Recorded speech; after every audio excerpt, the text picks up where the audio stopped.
The year is 1478. A cold wind blows through the streets of Seville, Spain. The air is thick with fear. The reason? The Spanish Inquisition. Established by King Ferdinand II and Queen Isabella I, the Inquisition was a terrifying force. Its objective? To eliminate heresy and ensure religious uniformity within Spain. This was not a time for questioning. This was a time for obedience. The Inquisition cast a long shadow. It touched every aspect of Spanish life. From the grand cathedrals to the humblest homes, fear was ever present.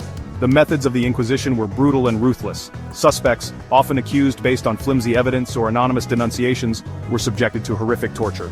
The goal? Confession. And after confession? Punishment. The Spanish Inquisition remains one of history's darkest chapters. It serves as a chilling reminder of the dangers of religious extremism and the abuse of power.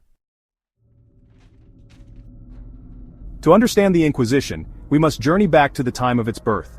Spain in the late 15th century was a land divided. Centuries of Muslim rule had left its mark, and a large population of Jews also called Spain home. This religious pluralism, however, was at odds with the vision of Ferdinand and Isabella. They craved a unified Catholic Spain. The monarchs viewed the presence of Jews and Muslims with suspicion.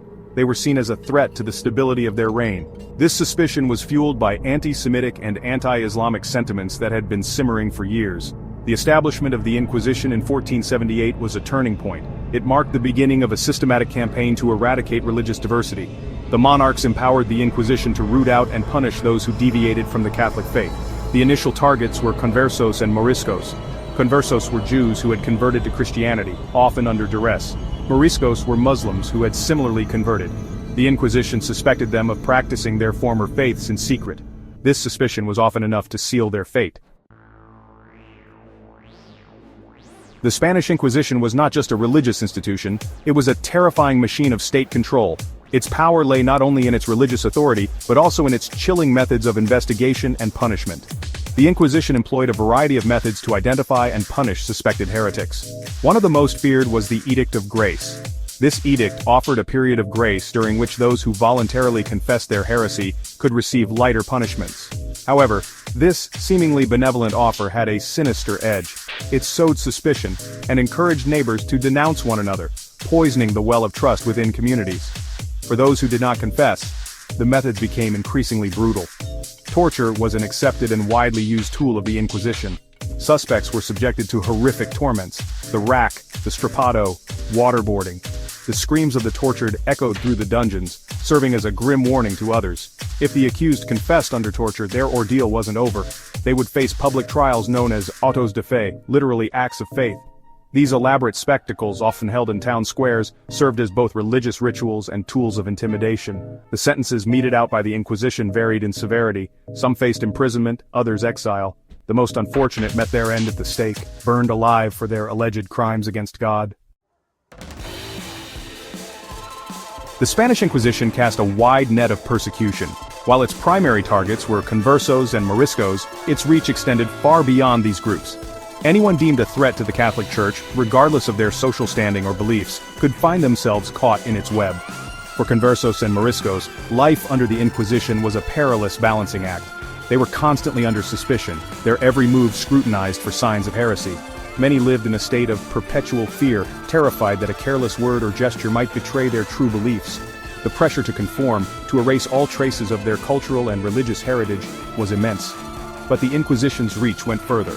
It persecuted individuals accused of practicing witchcraft, blasphemy, and Protestantism. Even those who dared to possess or read forbidden books could find themselves facing the Inquisition's wrath. The human cost of the Spanish Inquisition was staggering. Thousands were imprisoned, tortured, and executed. Countless families were torn apart, their lives shattered by accusations of heresy. The Inquisition left a legacy of fear, trauma, and silence that would haunt Spain for generations. No figure looms larger over the Spanish Inquisition than Tomás de Torquemada. Appointed Grand Inquisitor in 1483, Torquemada was a Dominican friar known for his piety and his ruthlessness. Under Torquemada's leadership, the Inquisition reached its zenith of power and brutality. He established tribunals across Spain, extending the reach of the Inquisition into every corner of the kingdom.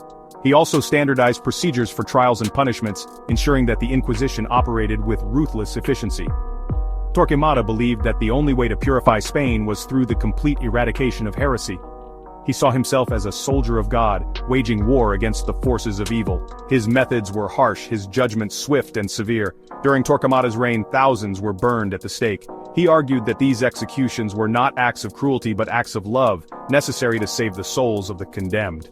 His methods may have been effective in spreading fear and silencing dissent, but they also left an indelible stain on the soul of Spain.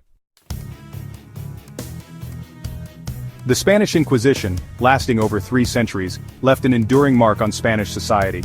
The constant fear of being denounced, the suspicion that lingered between neighbors, created a climate of paranoia and mistrust. The expulsion of the Jews and the forced conversions of Muslims had a profound impact on the cultural and intellectual landscape of Spain. The country lost a significant portion of its population, along with the valuable skills and knowledge these communities possessed. The Inquisition stifled intellectual inquiry and dissent. Spain, once a center of learning and cultural exchange, became increasingly isolated. The fear of persecution extended to the arts and sciences, hindering creativity and innovation. The long-term economic consequences were also significant. The expulsion of Jewish merchants and traders had a negative impact on trade and commerce. The constant drain on resources to fund the Inquisition further weakened the Spanish economy. The legacy of the Inquisition continues to resonate in Spain today. The country still grapples with the shadow of its past, seeking to acknowledge the injustices committed and to promote tolerance and understanding. The Spanish Inquisition stands as a chilling reminder of the dangers of religious extremism and the abuse of power. It is a stark warning against the perils of intolerance, fanaticism, and the suppression of dissent. The lessons learned from this dark chapter in history remain relevant today. We live in a world where religious extremism, persecution, and discrimination persist. The echoes of the past serve as a reminder that we must remain vigilant in defending freedom of thought, conscience, and religion. We must learn from the mistakes of history and strive to create a world where such atrocities are never again repeated. Education, dialogue, and empathy are essential tools in the fight against intolerance. The Spanish Inquisition, though a dark chapter in human history, can serve as a catalyst for positive change. By remembering the victims, understanding the root causes, and confronting the legacy of this tragic period, we can work towards a future where all people are free to live in peace and dignity, regardless of their beliefs.